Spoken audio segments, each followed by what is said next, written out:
another episode of the Alamo City Sportscast with Mike Jimenez and Joe Garcia. Make sure to subscribe and hit that like button. Join the discussion as we broadcast live from beautiful West San Antonio. And remember to tip your hosts as it helps the show grow. What's up, San Antonio? What's going on, South Texas? This is the Alamo City Sportscast coming at you from the beautiful part of San Antonio. I'm also in Houston, Texas right now because I'm here for work, but we're going to have a great show today. Me and Joe. Joe, you're still repping the Cowboy Blue, baby. I got my Saints gear on. A bit of a surprise, but we have to break down a lot today, man. Cowboys got destroyed by the Saints 44-19. We're going to break down the Houston Texans winning a boring-ass game on Sunday Night Football against the Chicago Bears. Got to talk about the UT Longhorns destroying the UTSA Roadrunners over the weekend. By the way, our guy, Johnny Walker, nailed the prediction 56-7. Yeah, he did. He nailed it. So we have a lot to get into. Do some pop culture nostalgia. We'll talk maybe about the Emmys a little bit. I got to watch Beetlejuice for the first time and second time. That's right. I saw it twice this weekend. I'll give my impressions of that movie as well. Joe, I'm glad to see that you're repping the blue, baby. And I'll be back in studio tomorrow. But I'm glad that you're representing the blue and the Dallas Cowboys. But look at Chris Leha. He says, where the F are you moist boys at? Hey, even though my team lost, I'm still repping my colors today. I ain't going nowhere. I'm still here. Yep. I'm still here. It was an interesting game last night because you watch this Cowboys game against the Saints. You and I had this debate just 10 minutes ago before the show started, asking the question, what is going to happen to the Cowboys season? Is this just one game, or is this going to be the beginning of the end already for the Cowboys? Is the season going to unravel? Because they got the Ravens next? What if they fall 1-2? What if they fall 1-2? What happens next? And Leha's going out there saying, Saints fans don't claim Jimenez. I don't care. Jimenez claims the Saints. That's all that matters. I've been a Saints fan since Katrina, baby. I have been a Saints fan since Katrina. I go to the games. I wear their gear. I buy their gear. I'm a Saints fan. My favorite football team, damn it, is the Saints. Number 2 is whoever plays the Cowboys. And yesterday, they were one and the same. Saints going out there scoring a touchdown on their first 6 possessions. Joe, I had not seen a flawless game like that. Think about that. They had already gone into the fourth quarter and had yet to punt the ball, had scored a touchdown on their first 6 possessions. This was a brutal takedown. When Derek Carr is going out there and slinging the ball, bombs away to Raheem Shaheed. When Alvin Kamara is going off for 180 yards all-purpose, 115 on the ground, 65 through the air, 4 touchdowns. That guy won people fantasy games all up and down the country yesterday. When you see the Saints go out there and just destroy the Cowboys fans can't go there and say, oh, well, this is all about Dak. That's the number one go-to excuse. You can't blame Dak, man. You can't, not on this one, Mike. You can't just put the blame solely on Dak. And let's get into some of the stats. You know, you were kind of texting me back and forth, and you're like, in the first quarter, look at Derek Carr and what he had for passing yards. It was like early on in the first, already 199 passing yards. And I was like, well, Dak is not too far behind, you know? It's like, and you're like, it's the first quarter, but I was just telling you, I kind of knew what was going to happen because you could tell that this team just came out flat. They had no energy. I mean, you got to blame at some point, put the blame not on Dak, but you got to blame the coaching staff. At this point, Mike McCarthy, man, and his schemes that he's running, they're looking really old, you know, and at some point, Jerry's going to have to move on. He's going to need a scapegoat for this season, and it's not going to be Dak because he just paid the man. It's going to be Mike McCarthy. We could be seeing Mike McCarthy's last season here with the Dallas Cowboys, and that's not necessarily a bad thing. I think it's time for the Cowboys to move on. They need to get a coach that can go ahead and run some different schemes out there, can get the most out of these players. And right now, Mike McCarthy's just not that guy, man. And they got to move on. Does Mike McCarthy finish the season? I mean, that is no, man. If they lose a couple more games, Mike, what do you think Jerry's going to have to do? Well, here's the thing. It's very possible that Jerry set him up for failure. I mean, look at what he did and didn't do in the offseason. He has this whole drama going on with Dak Prescott. He waits to the very last moment to sign CeeDee Lamb. They didn't get anybody of significance on the offseason, free agency. They didn't pull off any major trades. I mean, I know we can talk about how, Coach McCarthy should be running different schemes. He doesn't have the talent there. There is no talent there for a complete team. What was the number one reason why the Cowboys would lose last year? They couldn't stop the run. Couldn't stop it. Couldn't stop it. And now they're giving up, 5 yards per carry? Gave up over 150 yards yesterday because Alvin Kamara just ran wild on them. And Taysom Hill got hurt somewhere in the game, so they didn't even have Taysom Hill running at them. It was just Alvin Kamara to the left, Alvin Kamara to the right, Alvin Kamara up the middle, screen pass. Dude, that screen pass to Alvin Kamara for like 60 yards for a touchdown, he was untouched. How do you not touch that guy? There was nobody there. Kamara was just like looking around like, is anybody going to come get me? And the Cowboy fans, I was at a Buffalo Wild Wings outside of Houston watching this game, right? I watched all the games. My happy butt was on that seat for 8 hours watching game after game. Watched the Cincinnati game against the Chiefs afterwards. Then we watched the Texans games thereafter. I'm sitting there, and Cowboy fans were just super quiet. And, of course, I had to get obnoxious, Joe. God. That. I had to scream, "We dem Saints." It was so much fun to watch last night. But for the Cowboys to not improve anything that they've got going on, they haven't improved the defensive line. I saw this tweet yesterday asking the question, can Cowboy fans get away from saying that this is an elite defense? Because an elite defense doesn't allow Derek Carr to go out there and just destroy them, annihilate them. An elite defense doesn't allow the opposing team to go ahead and score on 6 plays, on 6 drives, and every drive down the field is a touchdown. I mean, this team ain't every drive. Every single drive. 6 drives in a row. Alvin Kamara, 5-yard touchdown run. Rashid Shaheed, 70-yard touchdown pass from Derek Carr. Kamara, 57-yard screen pass. A screen pass for 57 yards and a touchdown. Kamara, 12-yard run.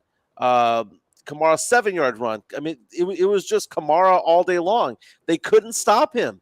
And now part of me, we were talking about this last week, Joe, and this is why I think that you and I have a very good podcast, is that we bring up certain points sometimes that a lot of people don't see. We saw that game that the Saints had against the Carolina Panthers, and they put up over 40 points, like 47 points. And the number one thing I heard was, and it wasn't just from you, and it wasn't just from, CBS Sports and ESPN and all that coming out and saying they just played a bad team. They gave them no love. When they had the power rankings, the Saints were ranked like number 20-something still, even though they were 1-0. It was like, oh, well, someone's got to win that game. It's 2 crappy teams. And what did I tell you, Joe? That offensive line was legit for the Saints. The Saints have 3 first-rounders and a second-rounder on that offensive line, ages 27, 25, 25, and 22. And we're seeing an offensive line that is coming together for the Saints team. And it was so much fun to watch. And Derek Carr just picked apart the Cowboys defense. He only threw the ball like 16 times. It wasn't like he was slinging it all day long. He didn't need to. Just hand the ball off. They controlled the clock. They controlled the tempo of the game. The Cowboys could not stop it. The Cowboys have no run game. None. There is no run game. So that's why going after head coach McCarthy, Mike McCarthy, kind of confuses me a little bit. You knew that they were going to go away from him because they didn't re-up. He's a lame duck head coach. But you've given him nothing to play with. You've given him nothing to when Zeke Elliott is your best running back. Dude, I did this the stats the other day, earlier today. The Cowboys' leading rusher this year is a tie between Rico Dowdle and Zeke Elliott. They're averaging 28 yards per game. Can you be a playoff team if your number one running back is on pace to have less than 500 yards rushing?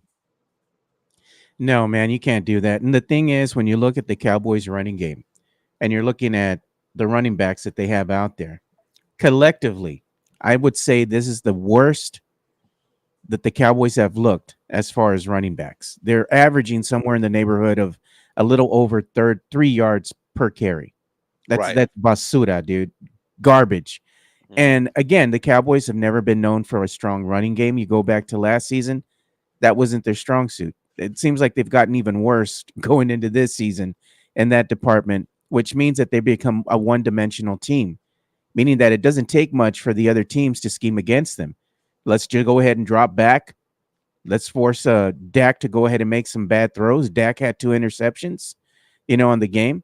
But overall, when you're looking at the total yards between the New Orleans Saints and the Cowboys, New Orleans had 432 total team yards. Yeah. Cowboys had 353 passing yards.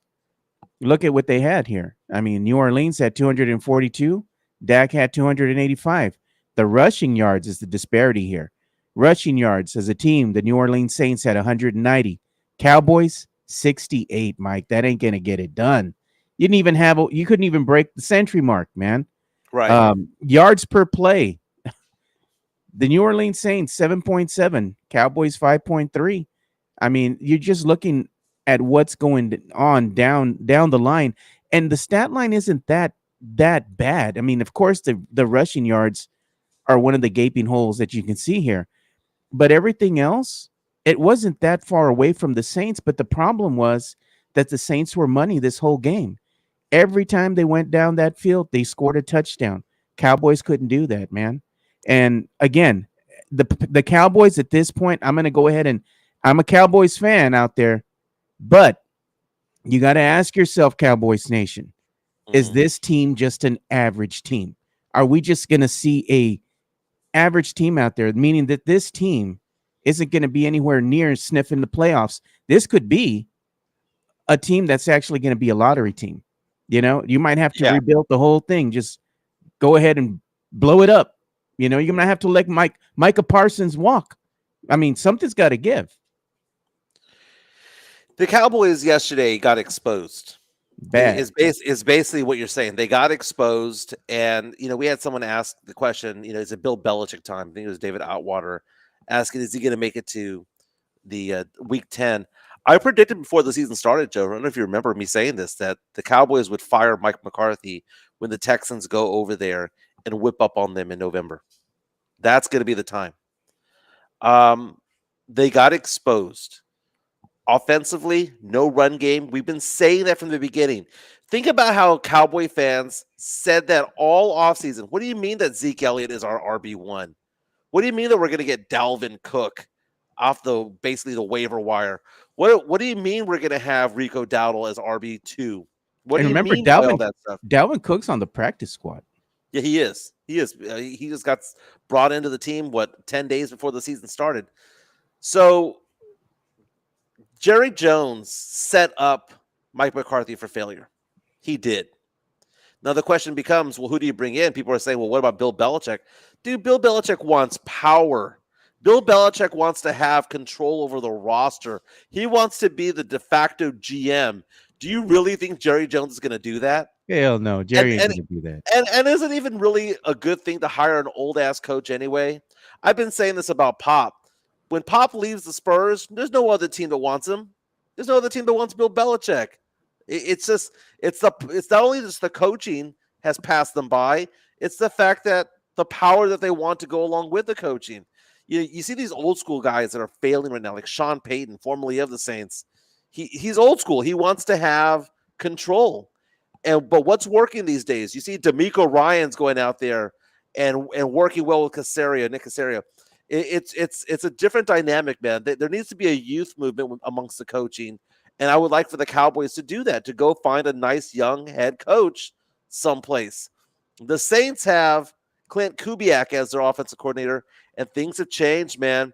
When you have a strong offensive line, when you've got a decent quarterback in Derek Carr, when you've got 2 stud wide receivers, a good running game, and you've got a good fullback, the Saints might be a surprise team this year. It's just 2 games, man. So I'm not going to come out here and say the Saints, it's our year, right? But I am saying, though, 91 points in 2 weeks. 91 points in 2 weeks in 2024 NFL, dude. I don't care who you're playing. I don't care if you play the Panthers twice. 91 points in 2 weeks is good. And the running game is outstanding for the Saints. I'm excited about my team. The Bucs are looking good. Hey, look at that. The NFC South doesn't suck anymore, right? The Panthers suck, but the Saints don't, and the Bucs don't. So it's interesting to see what's going on.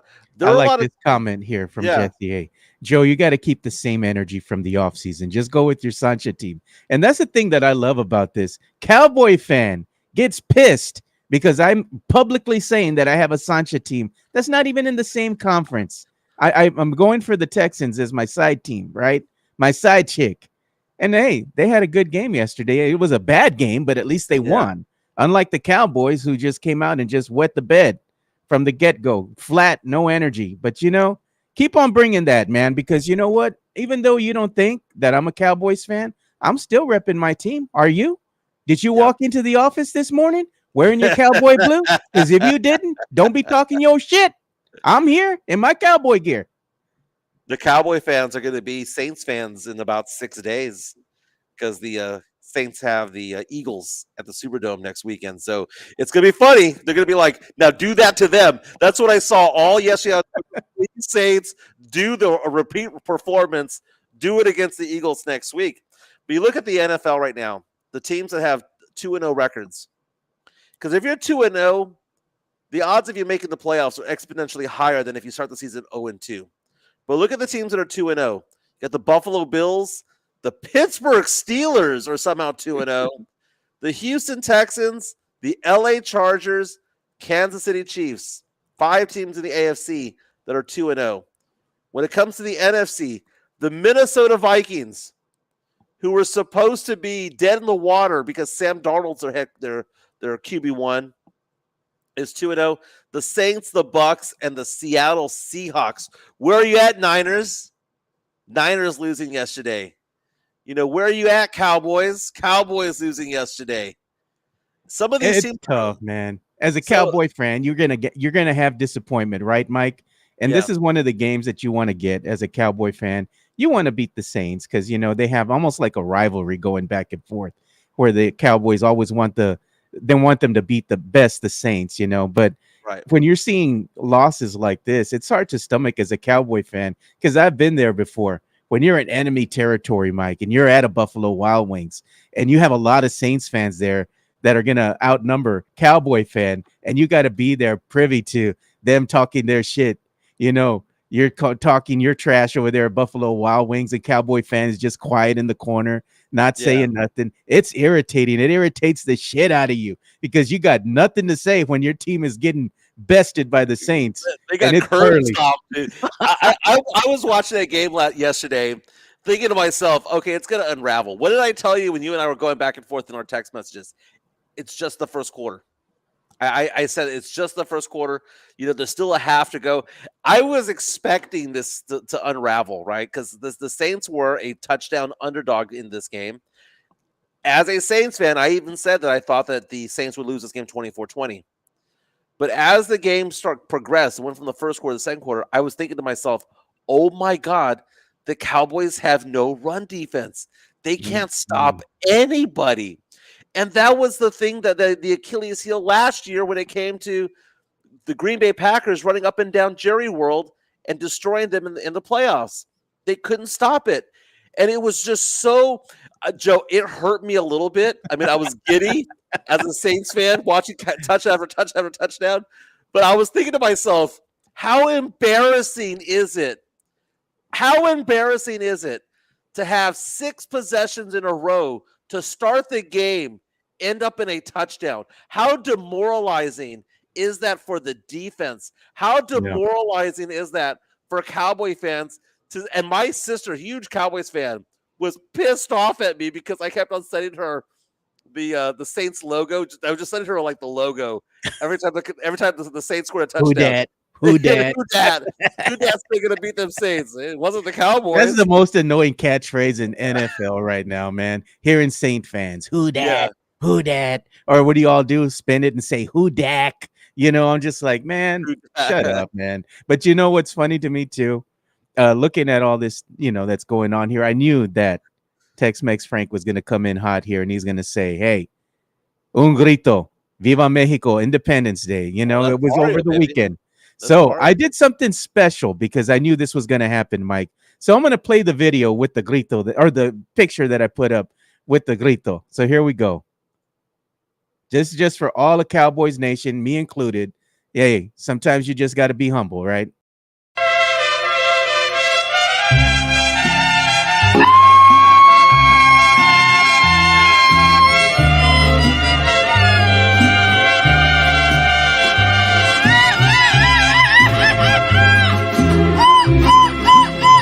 Por presumir a mis amigos les conté que en el amor.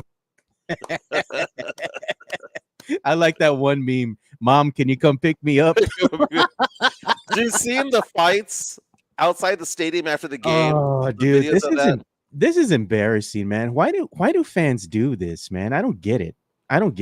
It's funny. It's funny. People were asking the question, Mario, thank you for the super chat, Mario Cavazos, on that one. People were asking the question, did I bet on the Cowboys? Because I said I would bet on the Cowboys and cheer for the Saints. I didn't bet on the Cowboys, baby. So I got the best of both worlds. I got my team to win, go 2-0, and I got to make fun of my dad. I got to make fun of my sisters. I got to make fun of my friends. It was great. By the way, thinking about betting, who are you betting on if you had to bet on it, the Ravens or the Cowboys? Because when the spread came out last night, Cowboys were favored by 1.5 over the Baltimore Ravens. It is now flipped. Ravens now favored by 0.5 point. Basically a pick 'em.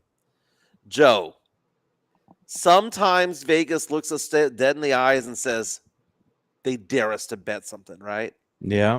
If you know that the Cowboys cannot stop the run, and you have the number one team with the number one rush offense coming into town, how is this a pick 'em?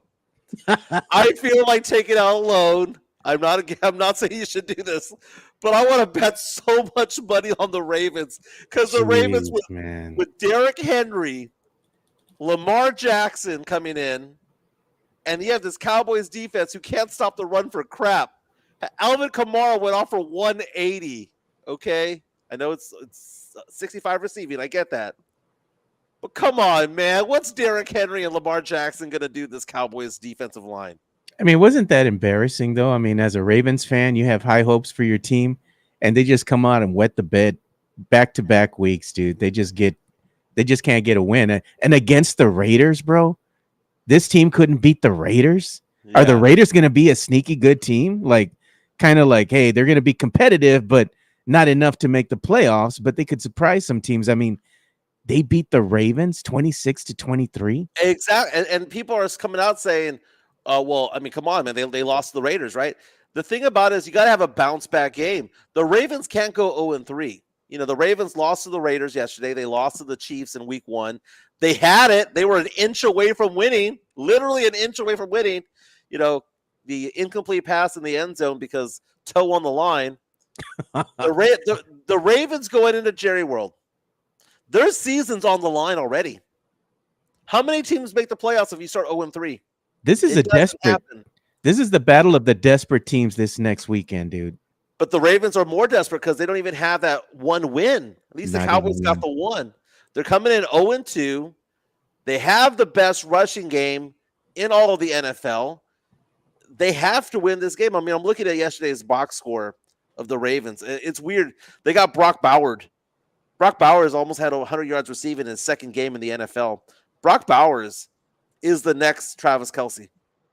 Brock Bowers is amazing. Look at D'Lo. He's saying people sleep on Minshew, but he's pretty solid. I don't get it. Yeah. He is. David Outwater saying Lamar Jackson will get curb stomped next Sunday against the Cowboys. By who? I don't know, man. By who? Derrick Henry yesterday, 84 yards. Lamar Jackson, 45. Justice Hill had 22. They rushed for 151 yards on 5.6 yards per carry, and they somehow lost that game to the Raiders. Yeah, you know what was a tough game yesterday? Man, I felt bad for Joe Burrow, man. Joe Burrow did enough to win this game, but penalties down the stretch, man. Dude, they got bailed out, man. Yeah. The Chiefs got bailed out. That pass interference at the end of the game that set up the game-winning field goal for the Chiefs was basura call. Hard to watch. They're not going to make that call in the first quarter. They're not going to make it in the second quarter. They're not going to make it in the third quarter. But somehow, with a minute 30 to go in the game on the line, they gave Patrick Mahomes new life. And it's one of those things where you ask the question, was it a pass interference? By letter of the law? Not even by letter of the law.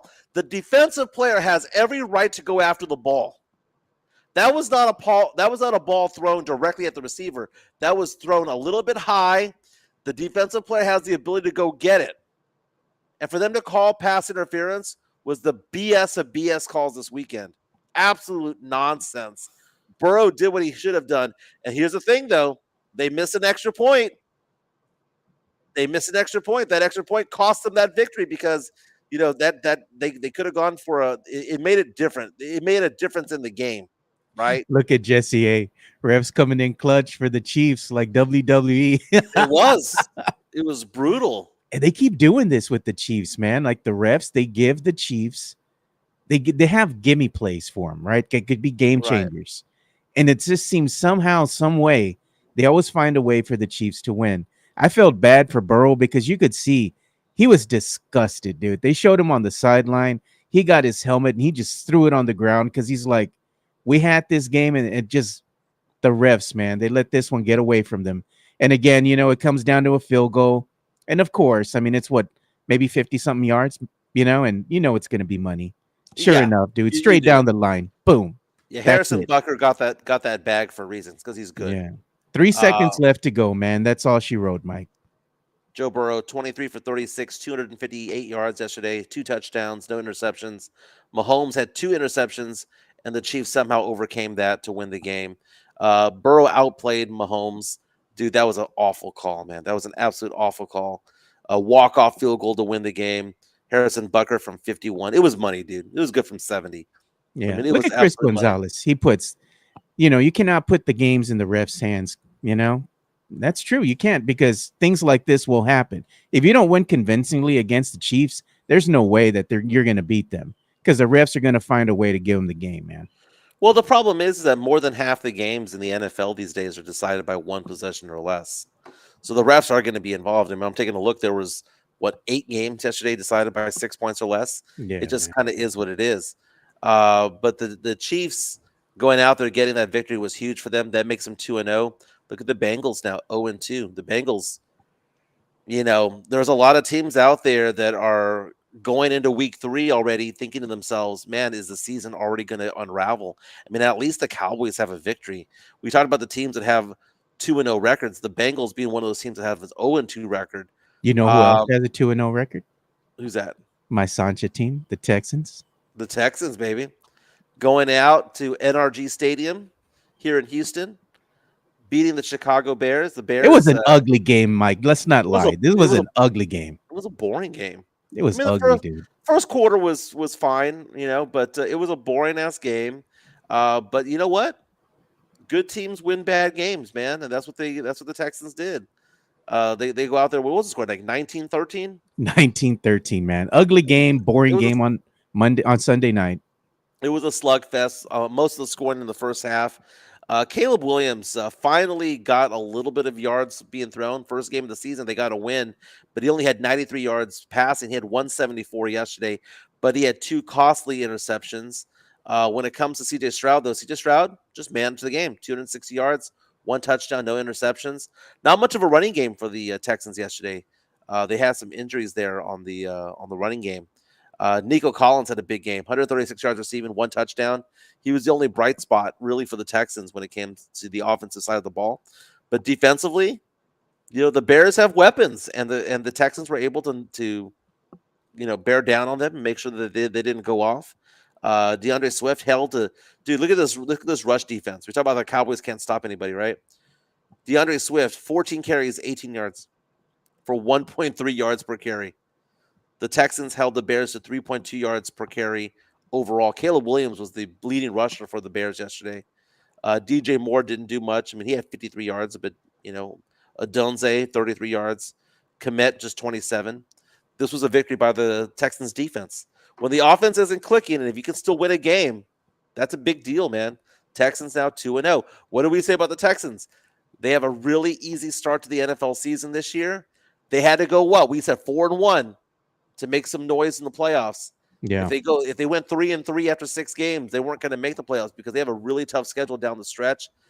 Maybe, just maybe, they go 4-0, 5-0. They set themselves up for a number 1 or 2 seed. Now I'm looking. I don't know. forward I to think next they week's might game. be a wild card, Mike. Honestly. Well, they're going to win their division though. Yeah. They'll win their division, so they'll go do something. Next week's games. Let's see who we have on tap here. Texans are going up on the road against the Vikings. Texans favored favored by 2 points, 2.5 points. Vikings surprisingly 2-0. Surprisingly dispatching the 49ers. How did that happen? Crazy. Eagles taking on the Saints. Eagles favored by 2.5 on the road. Looking for other big games next week. You know who's going to be watching this game? Our friend, Big Papi Brandon Medina, because he's a huge Vikings fan, man. Bless you. Sorry about that. Big Papi Brandon Medina is going to be watching that Texans-Vikings game. I can tell you that. So I'm going to have to get his take. I mean, who's he got? I know he's got the Vikings, but I want to hear the spread. Yeah. I watched off to the side. I'll watch that game sometime this week to see what the hell happened to the Vikings and Niners game. Don't get me wrong, I kept looking at it. Thinking to myself, the Niners are going to come back. They're going to come back. And they just never did, right? 2 things that didn't happen at that point. The Niners didn't come back, and the Saints didn't stop scoring touchdowns. That's basically it. Yeah. Hey, we want to go ahead and kind of remind everybody here, man. You like what we're doing? You like what we're talking about right now? You're enjoying the show? We'd appreciate if you can go ahead and buy us a beer. Show your support for the team. Basically, just go ahead and scan the QR code that you're seeing on your screen right now. You can support us, and it starts at just $1. So everybody that's here that's watching, if you want to go in there and give us a little tip, starts at $1. We greatly appreciate it. It helps the show go, man. So go ahead and consider supporting the show. Sith is coming out saying that my voice sounds different when it comes to this headset. Says that I sound like I'm calling a football game. That's funny. Sam Slynn saying that his Sancho Bucks are now 2-0. His Sancho team since 2003. That was the team that Tony Dungy created, but Chucky took the Super Bowl that year. Yeah. Very, very cool. Hey, congratulations to the Texas Longhorns. Number 1 in the country for the first time in 16 years. Beat the UTSA Roadrunners 56-7 at DKR on Saturday afternoon. That score was predicted by Johnny Walker, Texas Longhorn great, who joins us every Friday to talk about the Longhorns, the Cowboys, and the Texans. He came out and said, prediction 56-7. And that's exactly what happened. Now, what we didn't predict was the fact that Quinn Ewers was going to go down with an ab injury in the second quarter. ESPN's reporting that Ewers will miss the next game. So we're going to see Arch Manning starting for the Texas Longhorns this upcoming weekend. Arch Manning coming in and just didn't miss a beat. Yeah. I like how we're showing the graphic on screen. This is the latest AP top 25 poll. Longhorns are number 1. It's very possible the Longhorns have 2 of the top 5 quarterbacks in all of the college football right now because they're doing so well. Ewers doing fantastic. They see Arch Manning go out there and get like a 68-yard touchdown run, just untouched all the way through the Roadrunners defense. The Longhorns with all the guys they got from Bama in the portal, the wide receivers that they got, the running backs that they got. This Texas team is special, man. And it's going to be interesting because you see number 1 and 2 there, Texas and Georgia. If they can stay undefeated come mid-October when they play each other, that game at DKR would be the biggest game of the year in college football up until the playoffs, which is amazing. But the AP Top 25 poll showing Texas at number 1, Georgia at 2, Ohio State at 3, Bama at 4, Ole Miss at 5, Tennessee coming in at 6. Look at all these SEC schools. You got Texas, Georgia, Bama, Ole Miss, Tennessee, and Missouri. You got 6 of the top 7 from the SEC. Then you got Miami, Oregon, Penn State in the top 10. You see A&M coming back in at top 25. My LSU Tigers right there at number 16. Look at Tim Gonzalez asking the question, Mike, are you surprised that FSU is 0-3? There are some schools right now that are struggling right now, and it starts with quarterback play. FSU is one of them. It's one of those things where injuries, quarterback play, bad schedule, it all starts to compound against you. Yep. You see teams like Notre Dame. Notre Dame lost to a small ass school the other day, and it happens. It happens. But to go 0-3 is not a good way to start the season. We do have Locked On Spurs commenting right here. It says, Joe, should Dallas fans just throw in the towel already and realize there will be no Super Bowl parade again? I mean, come on, man. Yeah. Dallas fans, I think they know that. They always say after one, spectacular win, hey, this is our year. Vamos para la Super Bowl. But I'm just like, I already know this team. I mean, my son, he's already said since he's been born, 1997, the Cowboys haven't done nothing, dude. He's been on this earth for about maybe 27, going on 28 years already. That's an awful long time, Mike, for the Cowboys not to have done nothing, man. And that's why I say that they're not America's team. Just call it what it is, man. I think America's team, personally, America's team should be the Green Bay Packers. That's who the team should be. Or the Pittsburgh Steelers. The Cowboys, dude, just give up that title if you go 30 years without making the playoffs, without making the Super Bowl, without making the conference championship. A lot of Cowboy fans come up to me and they go, "Oh yeah, well it's been a longer drought of winning the Super Bowl for the Niners than it has been the Cowboys," which is true. But the thing is that the Niners have been in the Super Bowl twice in the last 6 or 7 years. They at least make conference championships. They at least make Super Bowls. It's hard to win a Super Bowl. It really is hard, and we see that Patrick Mahomes is trying to make a three-peat for the first time in the Super Bowl era. It's hard. One of the main things I wanted to talk about here between the UTSA and UT game is look at who showed out, man. Over here, Spurs. San Antonio Spurs came out to support UT, not UTSA, the home team. And the funny thing is you look at stuff like this and you're like, why wouldn't they support the home team like UTSA, right? And we've seen in the past, you've seen maybe one or two Spurs. I think it was Jeremy Sohan and Devin Vassell. Not Devin Vassell, Keldon Johnson, who had went to a UTSA game to kind of support the home team. But the Spurs don't really get behind UTSA. Why did they go ahead and give more love to UT? Because UT is a bigger market. Because they have games that they go ahead and host there in the great state of Austin. So it's disheartening in a way. While they don't really support the home team, they're giving love to UT because it's a bigger market. And you can see, that they have a lot of the Spurs out there. Wemby was supposed to go and join the team, but he was stayed back because he had a commitment to one of the this card venue that he had, here local. They went ahead and they showcased Wemby handing out cards at a local card shop, which is great. This was something that they were doing around the country. But you look at stuff like this, man, and it's like the Spurs, man, Spurs sports and entertainment, man. They're only going to go ahead and give love to other sports teams that make sense to them from a move. In other words, from their perspective, this is the market that they are in right now. They're wanting to get the fan base in Austin, so of course they're going to go ahead and go out there and show love. But I do like the Keldon Johnson keeping it real, man. Look at them. He's out there and he's sporting UTSA, man. Nothing but respect for the great Keldon Johnson, man. I mean, San Antonio is in many ways sharing the Spurs with Austin. They get their 2 games a year. That's the untapped market because, their research showed that the city of Austin, they weren't Spurs fans, they weren't Rockets fans, they weren't Mavericks fans. That was a market there that they could grab, right? So we knew that Spurs fans existed in Corpus. I mean, I go to Corpus Christi sports bars. Hey, there's a ton of Spurs memorabilia out there.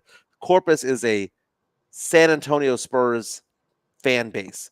You go to McAllen, they want the Spurs. You go to Del Rio. Heck, we're going to have, I think later on today, if I'm not mistaken, Stephon Castle is going to be in Del Rio. That is a Spurs market. Mm-hmm. Austin, though, I mean, think about Austin being the size of San Antonio for the most part when it comes to market size.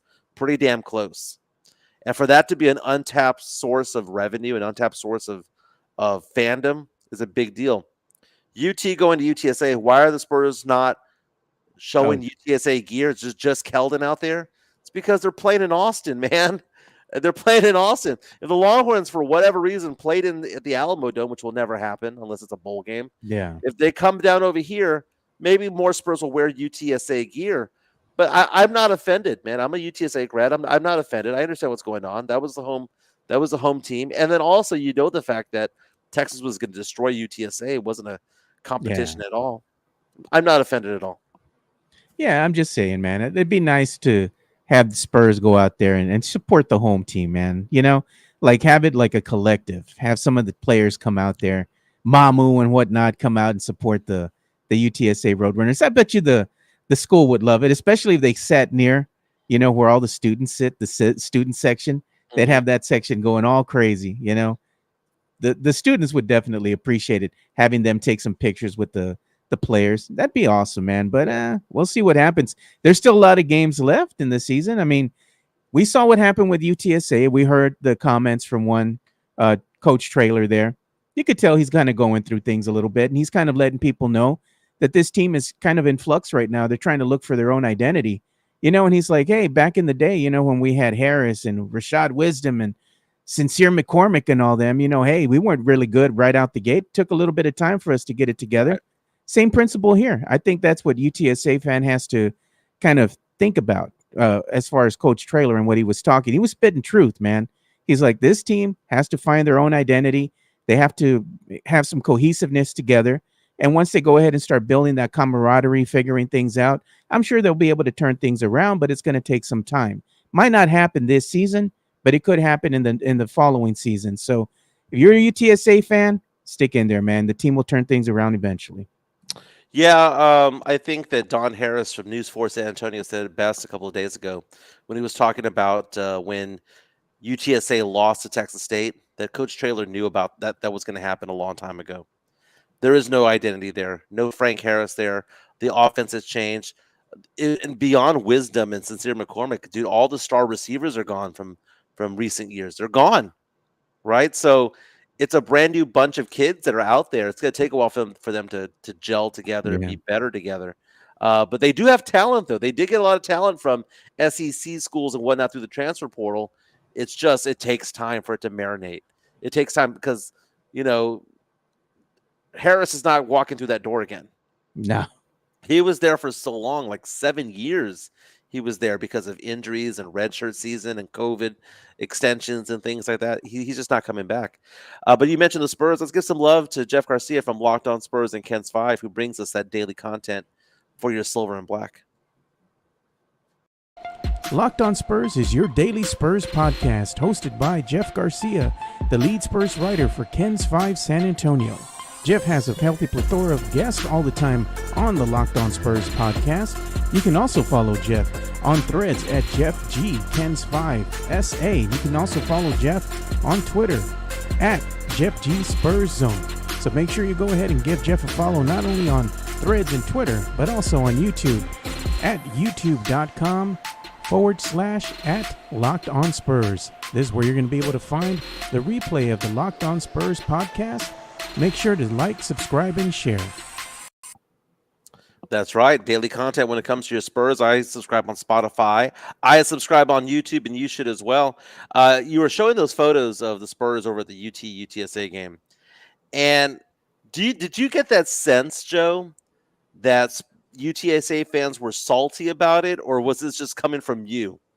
No, that's just something that I've noticed, and I've noticed that UTSA fans are kind of salty about it. It kind of hurts a little bit because the Spurs are here in your own backyard. You would think they would give the UTSA team some love, some support, but they ain't doing that, Right. The Spurs are going to go ahead and give support to a bigger team, which is UT, because they're in a bigger market. I was just saying, hey, man, at the end of the day, it would be a good look if they just went out there and gave a solid to UTSA and have some of the players show up. Keldon loves the UTSA Roadrunners, man. So I'm like, come on, Keldon, bring some of your friends over, show some love to the home team, man. That's all I'm saying. But, we're talking about Jeff Garcia, and today Jeff Garcia's special guest is a friend of the show. Pledger, man. James Pledger. That's right. I was going to say that's a great topic there. Who might be on the roster bubble for the Spurs? Because if you take a look at all the players that they've signed, they have too many players. Yeah. So a couple of players are going to go. The Spurs re-signed players like Mamu. Is Mamu guaranteed to spot on this team? Champagny is back with the team. There's certain players on this team that are going to be on the varsity squad, if you will.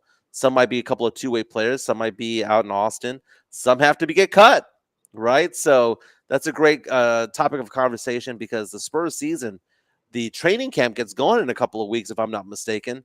You've got in about a month, you've got the first preseason games, and then the season gets going in about 5 weeks. Yeah, Dude, follows upon us.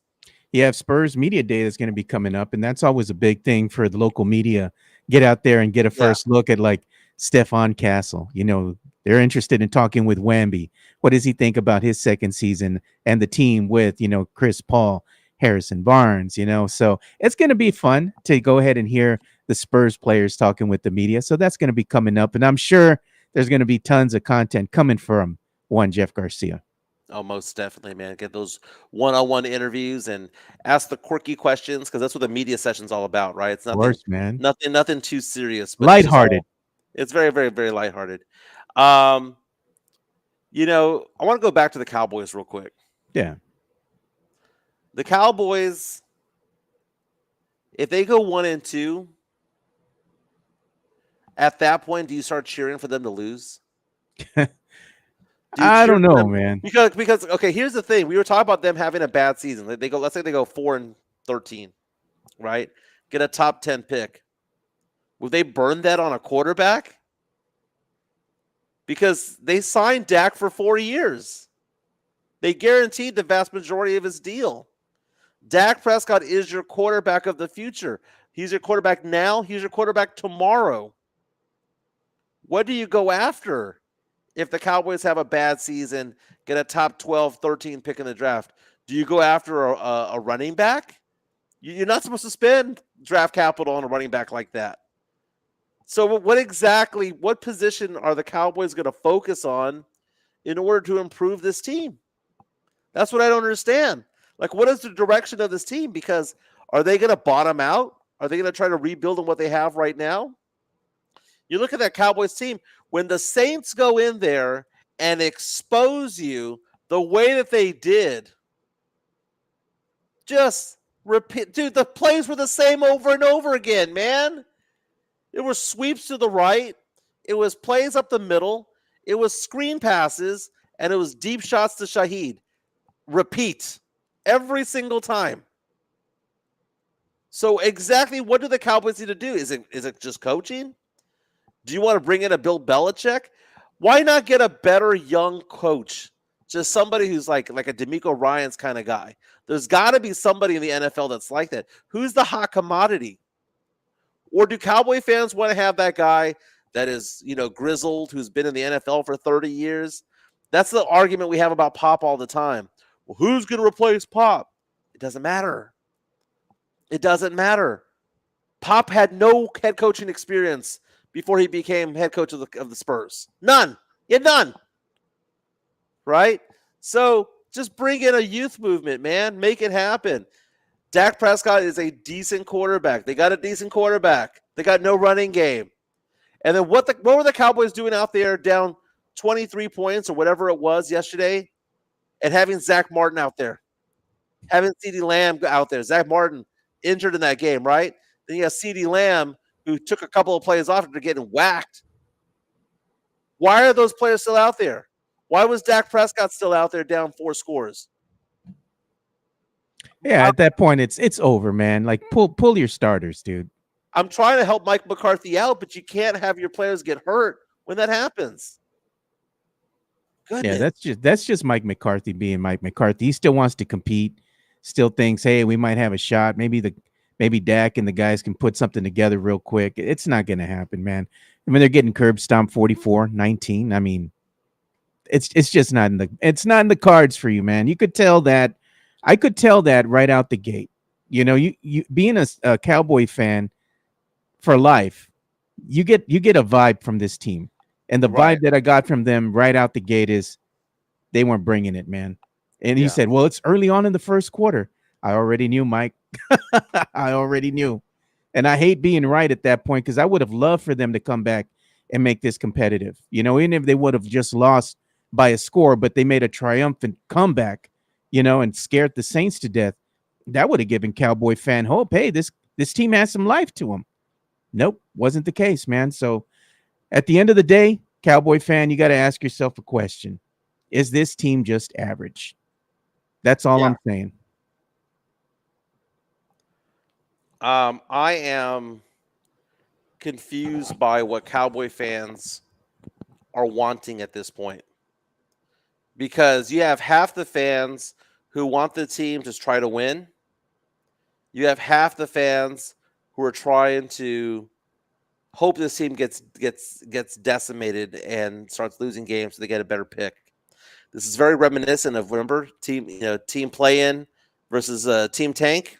Yeah. I think Cowboy fans are going to get into that conversation piece right there. I really do. Cowboy fans going to be divided, man, this season. They're going to have the diehards that are like, it's puro pinche Cowboys a la verga. And, I get that, man. It's you're going to support your team. You're going to support the team with every ounce that you have in you. You're just there, ride or die, regardless of what the record is. And you know what? I respect the heck out of those fans. They're going to be lifelong, loyal fans.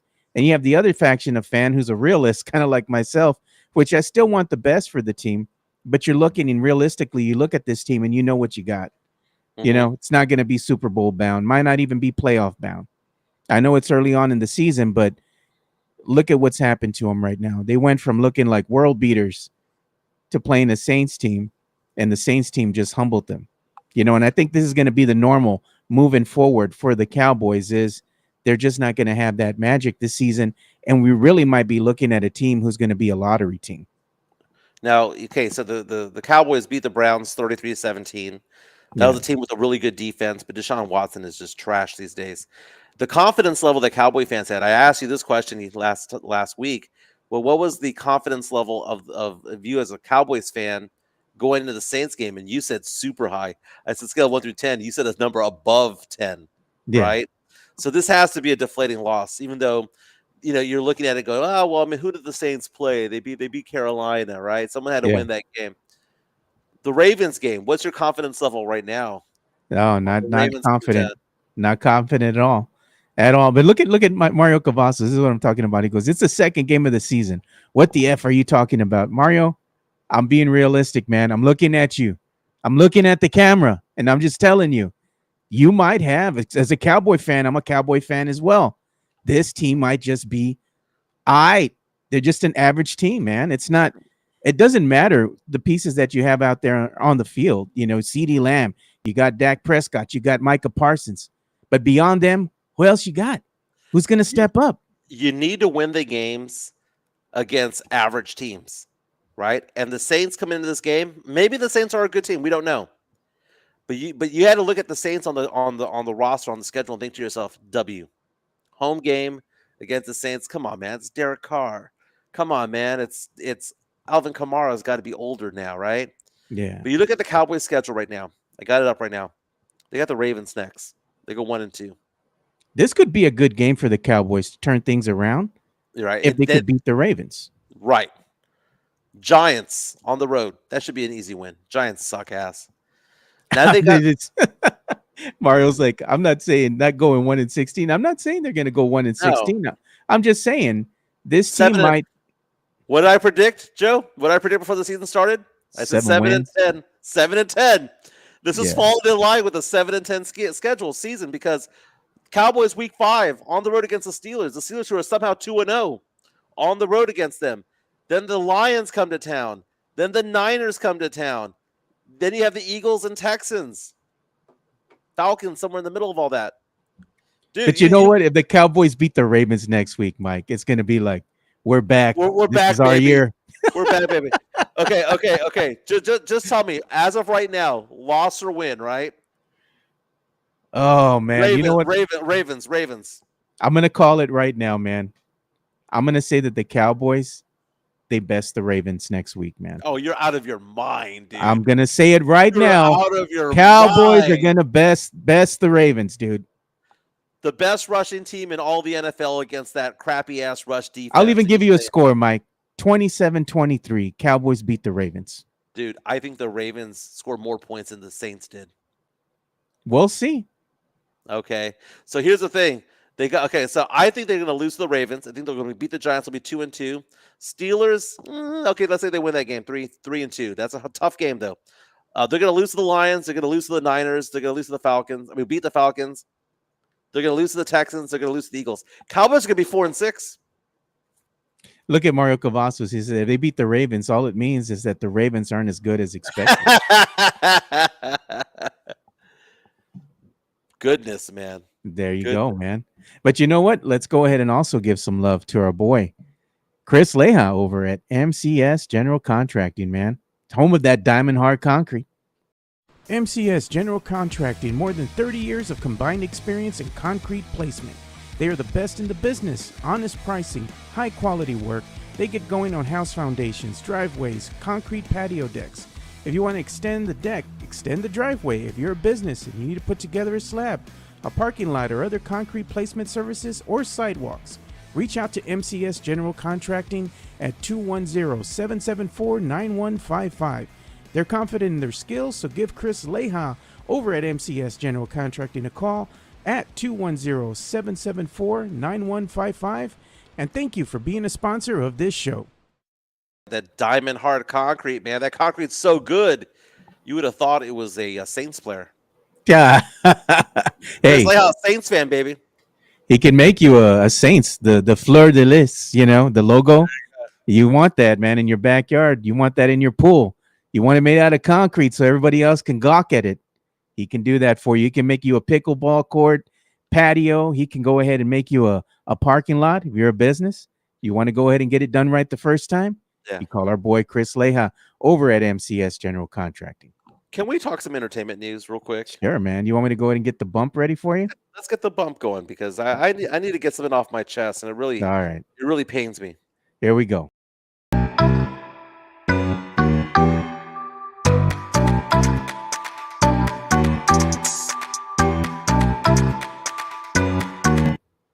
Well, the number one movie in the country for a second week in a row, rather, is Beetlejuice, starring Michael Keaton. And Joe, remember I said that Michael Keaton bats 1,000 with me? Yeah. That there's never been a Michael Keaton movie that I've never not liked? Dude, Beetlejuice sucks. Joe, you've seen it already, right? What do you mean it sucked? I thought it was a good movie, dude. It's almost like it still has vibes from the first movie, but it's a continuation, kind of give you a little bit more of a background story. I thought it was funny. It still carries the same energy from the first film. I'm looking at the Rotten Tomatoes. By the way, Beetlejuice, the original movie, I loved growing up, and I love it as an adult. Okay? Yeah. Gina Davis, great movie. And I'm looking at the Rotten Tomatoes, and 81% of people who've gone to go see the movie Beetlejuice have enjoyed it. 77% of critics, right? So it's certified fresh, according to Rotten Tomatoes. Dude, my girlfriend and I went to go see that movie, and we were so confused. And then we said, you know what? Maybe it's because we were eating while we were watching it. Yeah. Let's go watch it again. So we watched it on Friday, and we watched it again on Saturday. Back-to-back days we saw that movie. We looked at each other after that movie, and we said to ourselves, that movie sucked, didn't it? No. She goes, yeah, that was awful. Now, I'm not going to go as far back as say that it was awful. It just wasn't good. I mean, it had some parts that were interesting. Jenna Ortega is part of the cast, right? You have Winona Ryder reprising her role, and then you have Catherine O'Hara, who, by the way, I didn't realize that Moira Rose from Schitt's Creek is basically the same character as Catherine O'Hara's character in Beetlejuice, right? It's the same everything, dude. Even she's eccentric. The crows and everything there. For those who watch Schitt's Creek, the crows have eyes. That whole episode of Schitt's Creek, basically, it's like an homage to it in the Beetlejuice. The movie sucked, dude. It just sucked. It was a convoluted script. It's a convoluted plot. It was just all right. I mean, it was a dollar movie, dude. Go watch the dollar movie. Go watch it when it's on Netflix or Hulu. It was just all right. No, dude, it was a good movie. It was a solid, entry into the continuation of the Beetlejuice franchise. I liked it. I dug it. The wife and kids went with me to see it. They liked it too. So it was all good, man. So Mexican Junior comes out with a comment for us saying Beetlejuice 2 was solid. Some parts dragged on, but Keaton was awesome. Ryder was looking good. Also, anything with Monica Bellucci is worth watching. Dude, why was Monica Bellucci in that movie? Like, her character did absolutely nothing. She's beautiful, by the way, but she did absolutely nothing. There's no character arc for the Monica Bellucci character. And you're right, Michael Keaton was solid. The problem is Michael Keaton was only in the movie for like, what was his screen time? Did they only have Michael Keaton on there for like 3 days? 3 days of filming? Michael Keaton was maybe in the movie for like 6 minutes. He wasn't in the movie, dude. He was in the movie, but I mean, he didn't have a lot of screen time up there. What's the point? Then what is the point of the sequel? That's like saying, yeah, we're doing a sequel to Karate Kid, but there's not a lot of karate in it. No, that's the whole point of the movie, is to watch Michael Keaton. Michael Keaton, I bet you if you added up all his time on the screen, 6 minutes, 7, no more than 10, dude. I would bet anything that it was no more than 10. So why watch the movie? I don't get it. Nah, it was solid, dude. I enjoyed it. I had nothing to drink when I went to see this one. Wasn't drinking in the theater, none of that stuff. I liked it, man. And I did think Mexican Junior brought up a good point. William Dafoe's character was funny, dude. That part had me laughing, man. Yeah, the girl, the detective. You're not a real cop. I know. Yeah, thanks for reminding me.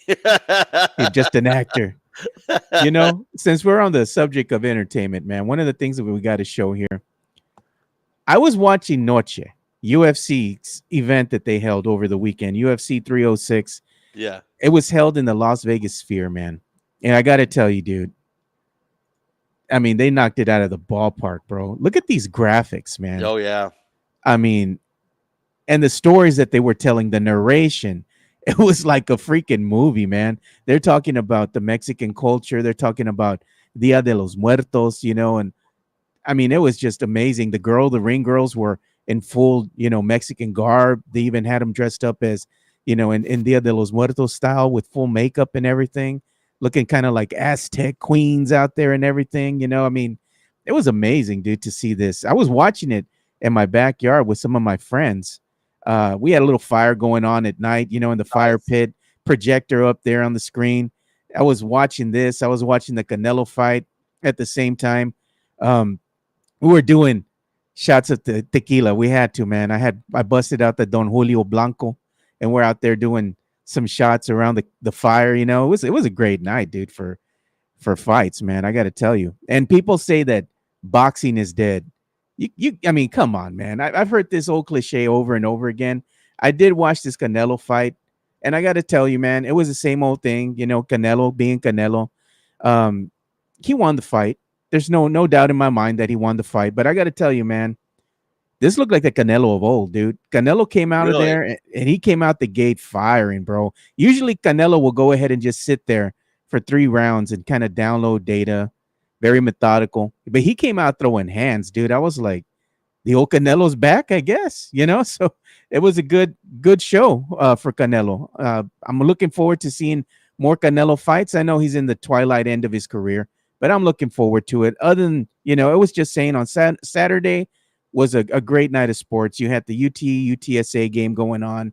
You had all the prelims going on for UFC, prelims going on for the Canelo fight as well. I mean, I was watching everything, dude. It was great being out there, cooking on the grill, hanging with the boys, having a fire going, watching Noche, dude. And I got to tell you, one of the most gruesome things that I saw in Noche was an injury, man. Look at that, bro. Brutal. Wow, brutal, man. You could see the meat, Mike. But the graphics alone from the Sphere, man. Like this guy's saying, UFC at the Sphere looked like a stage from Mortal Kombat, bro. I could only imagine if you're there in person and you're watching this is going to ruin you forever going forward. You cannot watch a UFC fight the same anymore. Like you got to be able to give the people an option to watch it like this from now on. I mean, this was just amazing, dude. Good. It was amazing, and it was a good showing for Dana White to go ahead and give the fans something different. I like that he's always forward thinking, man. But a great night of fights, man. So it was something that I enjoyed. I was talking to our boy Spernandez at the same time as well. Kind of called him up, and we're texting back and forth, talking about the fight. So that's something that we'll definitely me and him will talk about maybe sometime later on in the week. I'm glad that you brought that insight in because I know that UFC was going on. I know the Canelo fight was going on. Those were two things I didn't watch over the weekend, so I'm glad that you got us to bring that up. The Sphere is amazing. I was there It earlier is. this year for one of their shows that they have over there. Is It's it a just sight that to see. screen? I mean, how this It, just like plays on your senses, dude. yeah, you are fully immersed into it all. And it's funny because the balcony seats are better than the low level seats. The low level seats Yeah. give you the balcony seats give you a little bit more of you're in it type of thing. Yeah, right in the It's middle, right?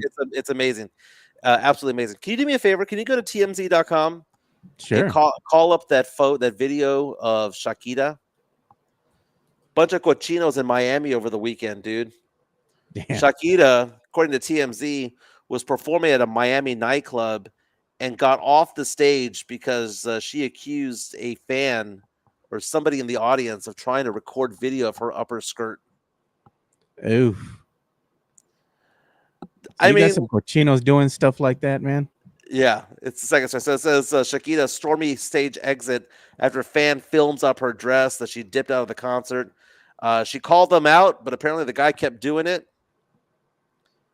And so, yeah, just putting the camera underneath it, right? There's the headline: Stormy stage exit after fan films up her dress.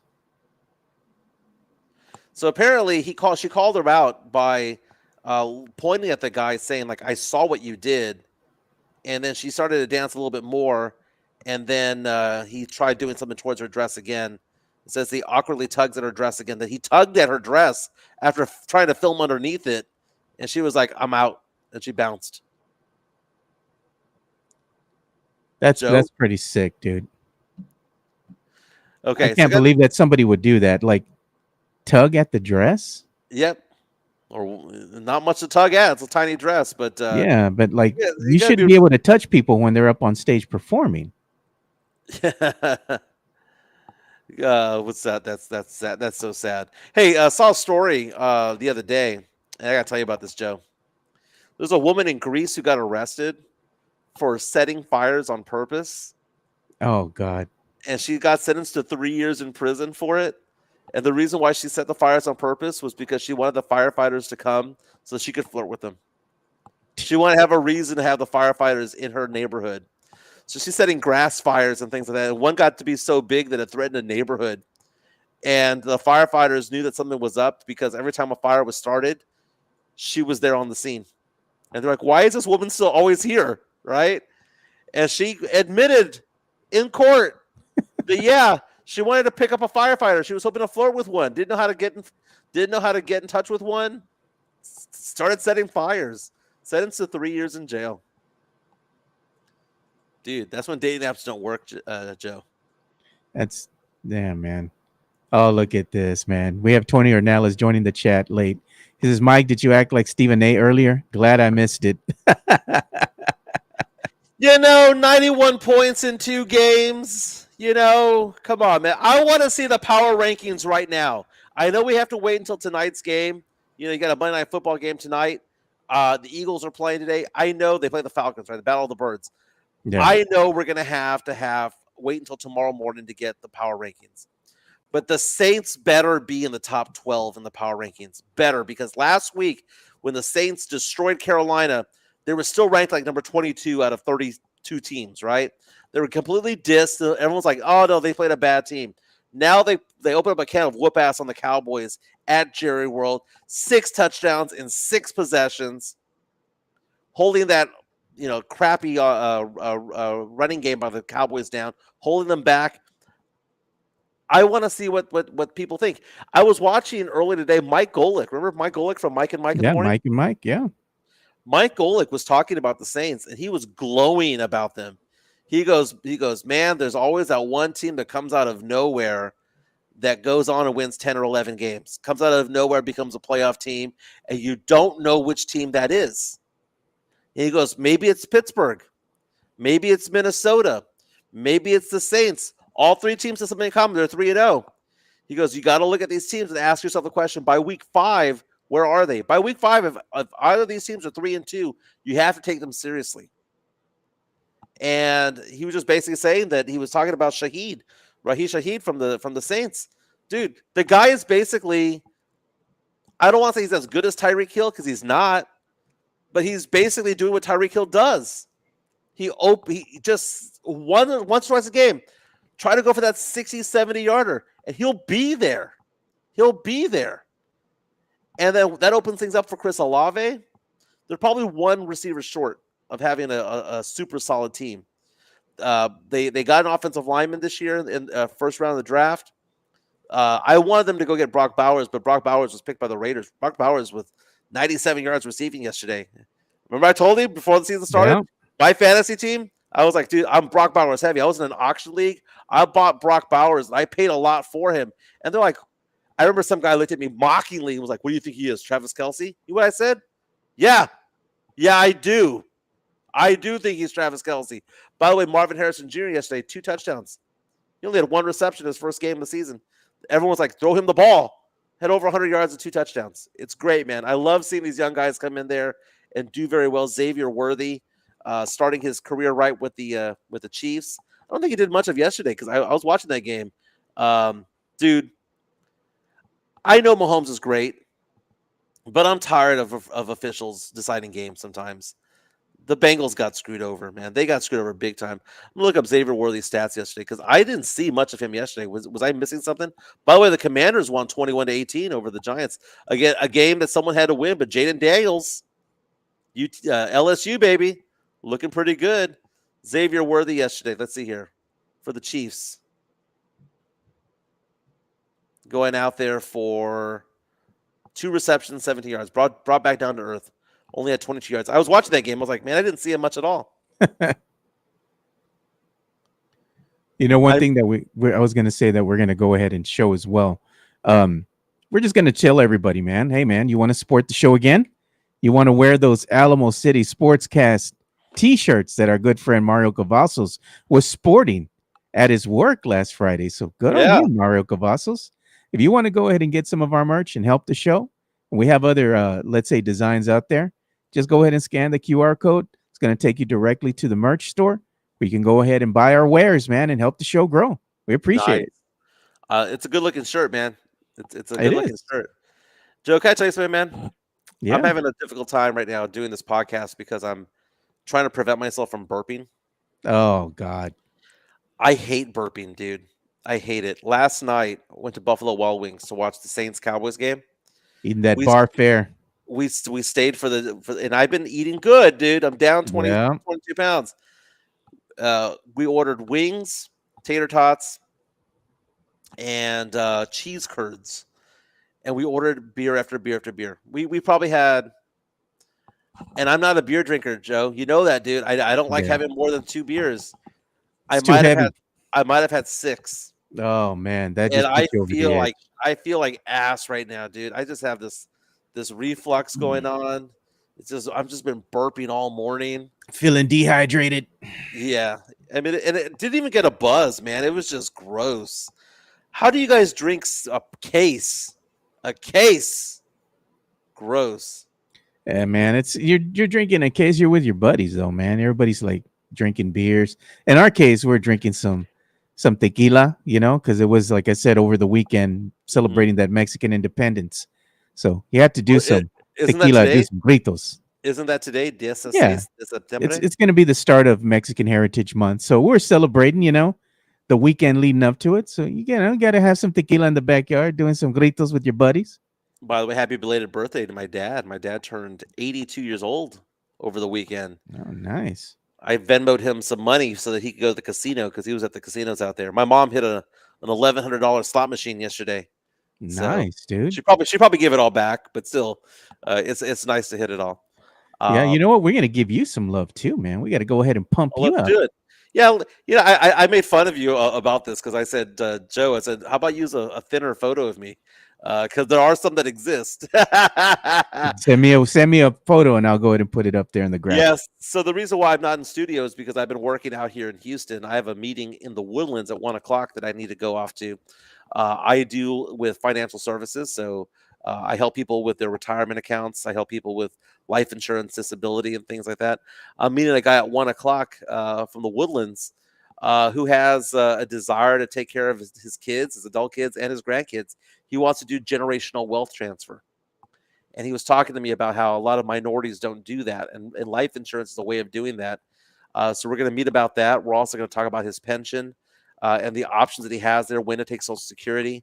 So I'm going to be doing a lot of math for him. We're going to meet for lunch at 1 o'clock and then do some game planning around 2 o'clock. Tomorrow, I will be in San Antonio doing client meetings. And then I have a client meeting in Corpus Christi. So I got to do another drive. Corpus Christi tomorrow night, talking to a guy who's retiring from the oil fields, has a pension, has a 401, has all of these different things. And it's like, Michael, I don't know how to do it. Should I take my pension at my work? Should I take it on the outside? How do I take care of my wife and kids? All of that stuff. Man, I've been doing this for 19 years, man. I talk sports and pop culture and all that stuff. But I've been dealing with finance for 19 years. There's my number, 210-508-0369. That's been my personal cell number since 1996, Joe. I've had that number. Jeez, that's an awful long time.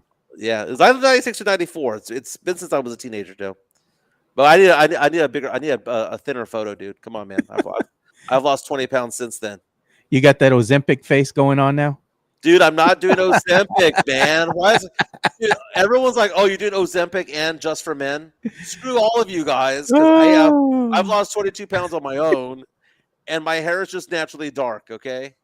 Oh, man. Oh, we also got some news here, too, that I want to go ahead and give a plug to. Our good friend, Brandon Big Papi Medina and Sith Lord Elias, they're going to be doing Down for the Count. The wrestling show is going to be back on this week. They're going to go ahead and go live on Wednesday. They're going to be talking WWE Raw. And you can go ahead and check them out in the evening over here on Wednesday. So make sure you go and keep an eye for that as they go ahead and go live on the X. They're going to have their X spaces. So show them some love if you're big into anything and everything that has to do with the world of wrestling. Very nice, Joe. Very nice. Hey, I'm looking forward to being back in studio. It's a different vibe when I'm in studio, man, because we can riff off of each other, and I have more access to my internet. And Look at that. I riff differently. Midtown, Texas. Dude, it's just all right here, man. I was farting and pissing all night long, dude. Oh, dude. You need to take some Tums or something, man. You need to eat some greens today. You know what? You need to eat yourself a salad, dude. Well, the lunch that we're going to is Papacitos, so I guess I'm gonna have like chicken fajitas or something like that, right? Yeah, without the rice.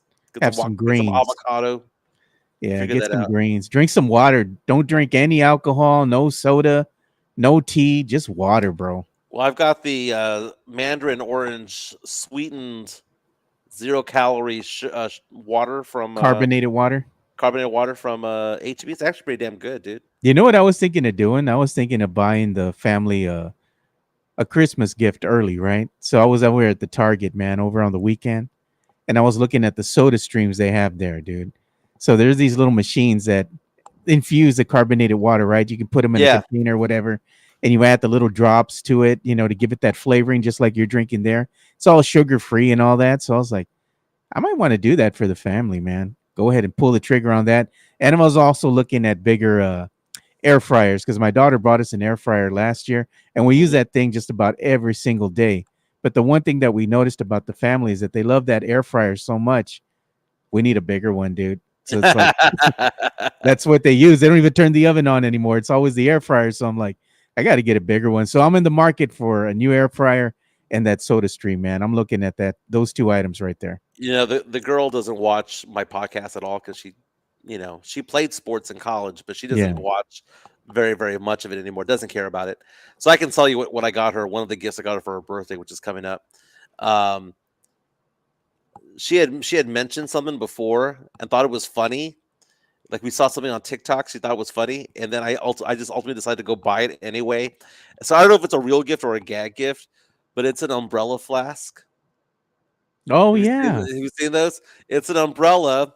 Well, you disassemble it, you can actually hide your alcohol in there, so you can take it into a concert or whatever. And it's a flask that's built inside of an umbrella. I think that's pretty cool. How about that, man? That's badass.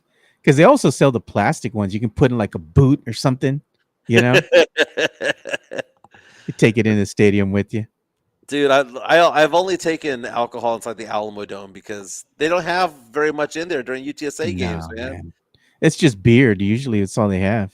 Right. So I Unless mean, they do have a bar, right? But it's not easily accessible. yeah, it's. I mean, you have to climb about 8 Yeah. flights of stairs to get to the bar over there, or wait for the elevator. They do have one bar that I know of at the Alamo Dome, and I go there at halftime. But to be honest with you, I'm trying to like lay off of alcohol. I'll drink beer, but I'm talking about hard liquor. Yeah. I'm laying off it. It's been 2 weeks, dude. Been 2 weeks without it. Pretty Geez, good. I'm gonna try to go 30 days, see how that works. But I'm gonna lay off the beer this week. I I got got to a eat healthy question again. for you, man. When you gonna hit up the UTSA tailgate again? See if I'm trying to stay off the alcohol, man. That's Ah. my friend Sean.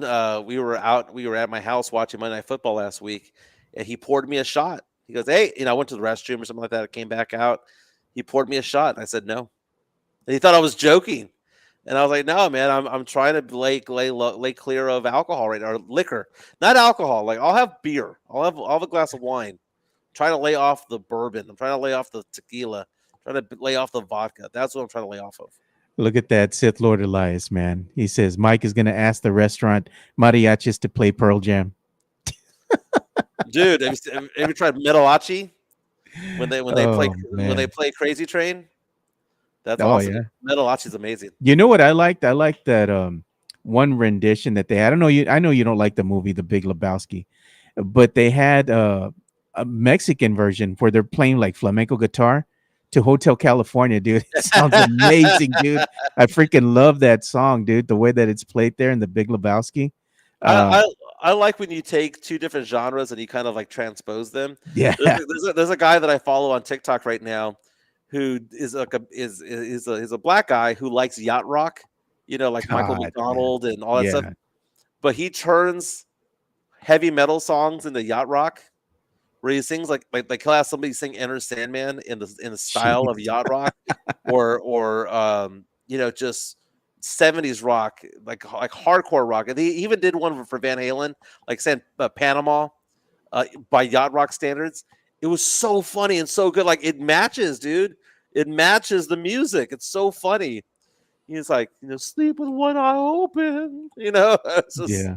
Look at we think it's bad, right? For Cowboy fan, right? We're gonna get talk at the end right here, bring things to an end. Cowboy fan thinks it's bad right now. It's not as bad as if you were a Carolina Panther fan, dude. Look at this, Mike. Little known fact. The Panthers haven't led in a game since December 17th, 2023, bro. wow. 274 days since the Carolina Panthers last had a lead in a game. We could be Wow. that team, Cowboy fan. Now, Cowboy fans, imagine if the Cowboys lose again on Sunday to Baltimore. One thing that we didn't get into was the fact that this was the first regular season game in Dallas at Jerry World that the Cowboys had lost in 16 games. They had 16 straight victories, regular season victories at Jerry World. This is the first time that they haven't had. I mean, they lost to the Packers at home, but during the playoffs. But in the regular season, they had been money at Jerry World. Look at this. Sith Elias says, Mike, I'm going to send you a TikTok of a guy playing the Hotel California solo on a flute recorder. Like back in 8th grade. You remember those Yeah, old school little flutes, the plastic ones? yeah. They always made us go ahead and practice and play something Like like why? it was a waste of time, bro. It was like for the Christmas, little play that they had for the kids, and the kids could care less, dude. We all sounded off key. It was awful, man. Awful. They made us play those stupid, nasty little plastic recorders. And the gross thing was, we're kids, right? So you would Yeah. leave your recorder everywhere and everybody swapping recorders and spit and everything. I mean, you didn't know that was your flute or not, dude. You left it on the ground all over the place, man. Like, come on. That's funny, dude. That's funny. Yeah. Well, I'm looking forward to being back tomorrow. I've got a lot of windshield time today. I before we go, I was at a church service that I was at yesterday. This place called the Ark. Was it one of those mega churches? It was a big church, but I wouldn't call it a mega church. Okay. I would say that they probably had seating there for maybe 1,000 people. So it was big, but it wasn't like Cornerstone or anything like that. Yeah. And there's this pastor comes out there, African American guy. He was dressed like East Texas, because where I'm at right now is kind of where East Texas begins. And he was dressed very well. One of the first things he said was, are we cheering for do we love the the Texans more than the Cowboys? Which, this is Houston area, right? So they're talking about football for a while. I thought that was kind of funny. But he was talking about he was trying to make like an allegory or some sort of like way of looking at things. And I thought it was pretty interesting. He was talking about the windshield of your car. I have a lot of windshield time because I'm driving back to San Antonio today. And he was saying, treat life like the windshield of your car. The windshield is so big, but the rear view mirror is only so small. And he goes, don't be looking at the past all the time. Don't be looking at past failures or past things that have happened, things that held you down. He goes, be mindful of it like the rear view mirror, but always look through the windshield. Keep looking Big forward. picture. Yeah, Yeah. I thought that was a great way of looking at things. It was the book of Isaiah is what they were focusing on. So I'll be looking at that today. But everyone have a fantastic day. I'll be back in studio tomorrow. Tomorrow I'll be kind of spazzy, Joe, because I'm being audited at work tomorrow, which is painful, dude. Painful. But I have a big week at work ahead. Again, 210-508-0369. Very nice, man. Pastor Stealing Lions, Jelly Roll said it first. I'm sure Jelly Roll heard it from somebody else, man. I'm sure he heard it from somebody else, but it's a great way of looking at things, baby. Great. Jelly Rolls. He's growing on me, dude. He's growing on me. Everyone have a fantastic day. We'll be back tomorrow, man. All right. See you boys tomorrow.